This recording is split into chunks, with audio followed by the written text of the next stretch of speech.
A compelling detective story, a cloak and dagger action, and a romantic drama, all these stories were taken from real life. The history of Kazakhstan is inseparable from the world history. Reflections on History, our version.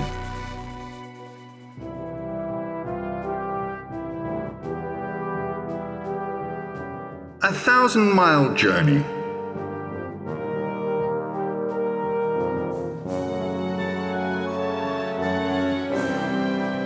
It is a half-forgotten film and half-forgotten story. If we lose 3 rifles every time we make a stop, we'll arrive at Chelkar empty-handed. He walked across 3 continents during his famous travels around the world. Alibi Dzhangildin was the first Kazakh cameraman, meteorologist, and Red Army commissar. This person's fame seemed strange since it was widespread and indistinct at the same time. However, it is better to say muffled than indistinct. The heroic deeds he performed, or made his people perform, to be exact, was as simple and legendary as Suvorov's crossing the Devil's Bridge. However, instead of mountain glaciers, he went through scorching deserts and steppes. We know about that event mainly from Alibi Dzhangildin.'s Recollections, and there isn't much information about it.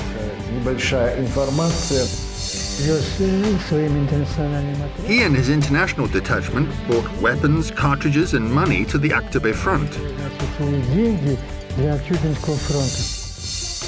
There are various opinions about Alibi Dzhangildin, but first of all, we have to study Alibi Dzhangildin as a statesman and public figure. Chapter 1. A Special Load. There is an extract from Dzhangildin's speech saying, "It is March the 21st, 1918. Those who have gathered here have to cooperate on the improvement of your life based on the new principles of freedom and equality for everyone in the region. At the same time, I must remind you that we have to pay a very high price for these achievements."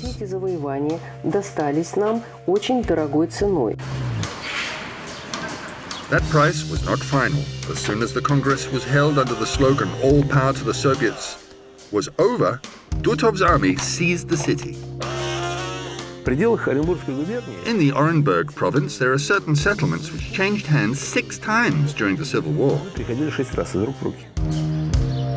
Dzhangildin wrote in his diary that he had simply been lucky. When Dutov's people were taking him for execution, a shell exploded in the square of Orenburg. The commissar managed to escape thanks to the commotion. Although they retook the city, they did not have enough soldiers to protect it.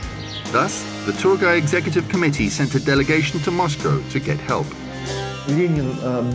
Lenin assigned Dzhangildin to deliver a huge sum of money to Chelkar.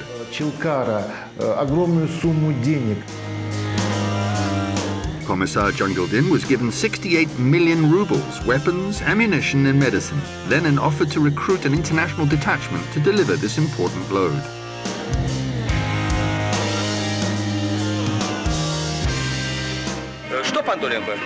And is the rifle disturbing you? Not the rifle, but the horse is disturbing me. Then change places with it. Don't people ride horses in Poland?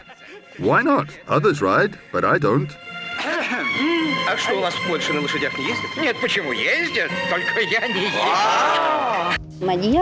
There were Magyars, Czech people, and others. Of course, the majority of them were former captives. In addition, a Serbian commune of 20 officers and Chinese peasants volunteered. The main part was supposed to join the detachment somewhere on the way. In early August 1918, the united units and the echelon with ammunition arrived in Astrakhan.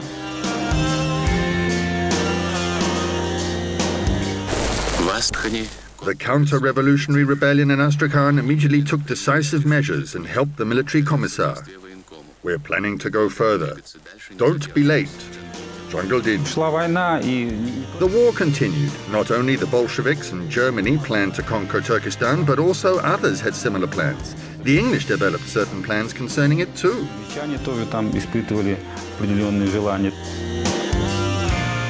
The place where they were was cut off and they did not know what to do with the money. Dzhangildin went to Tsaritsin, or modern Volgograd, where Stalin was. The Council of War gathered. As for Stalin, I describe here my father's recollections about him, their meetings in Tsaritsin, and a few other meetings with Stalin.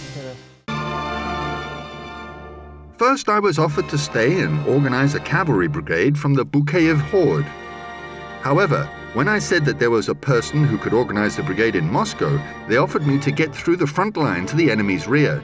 I handed over the 68 million rubles which I brought to the Revolutionary Military Council of the Southern Front, left Tsaritsin and went back to Astrakhan. Chapter 2. Difficulties in the Hunger Steppe. In the summer of 1918, red flags were raised over Astrakhan's fortress. Thanks to Dzhangildin's detachment, the Bolsheviks managed to retake the city from the White Army. The military convoy was given 2 schooners, and they continued the expedition a week later. The Turkestan front is suffocating without weapons. The front demands help. The only possible way to get there is going through the Mangyshlak steppe. Today it is still called the Mangistar region, and it had the same name before. Alibi Dzhangildin armed himself and went by 2 schooners to help the Aktabe front. He arrived in Mangistar and got off the schooner on the Buzachi Peninsula. Excuse me, what's this place called? It's Mangyshlak. Это Mangyshlak. On the way towards the Alexandrovsk fort, which is also known as Fort Shevchenko, the expedition flotilla encountered a warship. They managed to avoid a battle only thanks to cunning. The red schooners did not have weapons, and they improvised replicas of cannons. The White Army didn't dare to start a battle.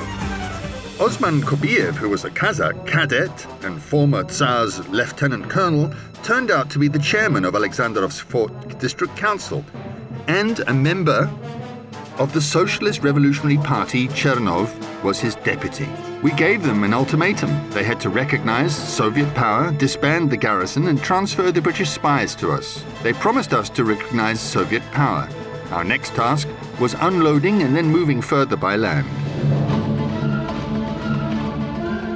Problems started occurring. They couldn't get either horses or camels or forage. They invited local elders, and according to Dzhangildin's memoirs, first the elders didn't trust them, but then agreed to provide some means of transport for them. We were immediately invited to the table. We sat down and started drinking shubat. It's a white and foamy drink. They make it from camel milk, and it's like champagne. Kazakhs from Mangystar helped Alibi Dzhangildin deliver the ammunition and machine guns needed to fight against Dutov's army on the Aktabe front. An extract from Dzhangildin's assistant Vladimir Shpreitzer's diary. Riding 300 camels and 300 horses, we arrived in the Isturt. The road was horrible. We were in the open steppe without water. The salt marshes were endless, and we rarely could find a well. In spite of the fights with the White Army bands, we continue going forward confidently.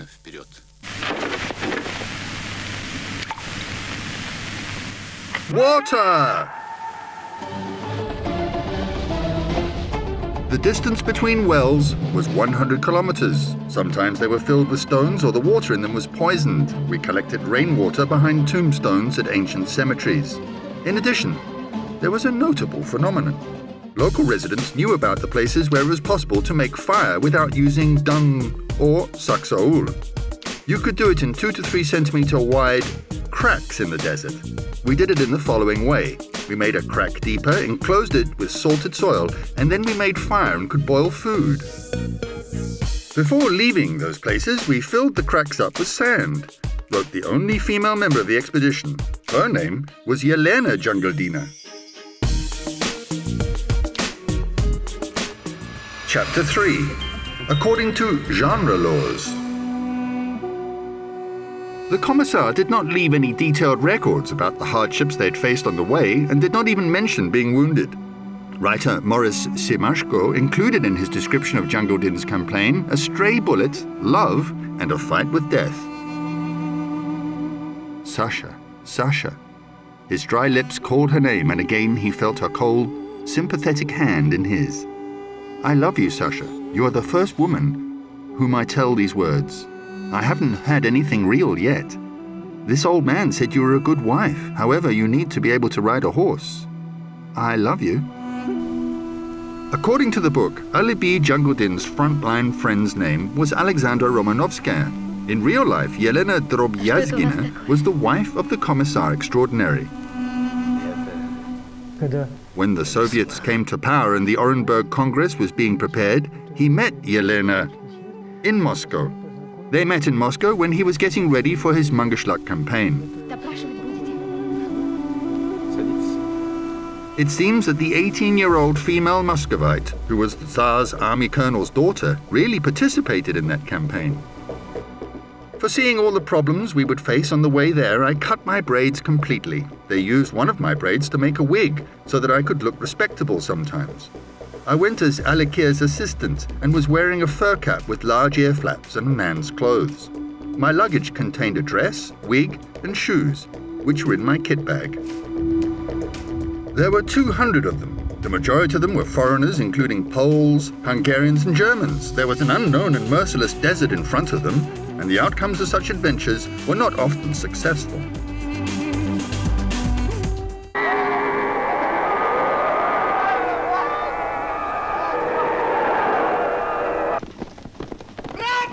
They stopped in a village.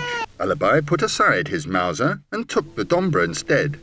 Thousands of people sat around him, and the members of the international detachment were not asleep. They sat listening to the music, which was as ancient as the steppe.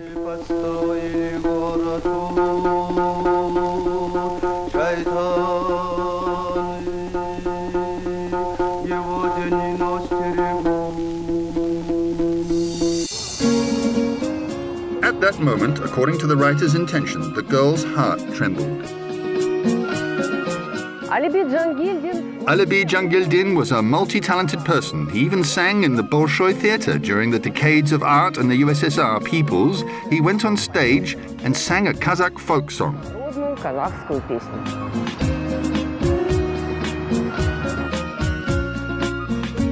However, it happened later. At that time, he had to complete the 1,000-mile journey, and every time he took a turn, he faced death. There were comrades and enemies. Enemies became comrades and vice versa. Everything mingled in the cauldron of the revolution. It's difficult to divide or join the white or red sides, to be exact. It's almost impossible. At the same time, tribute should be paid to people's bravery.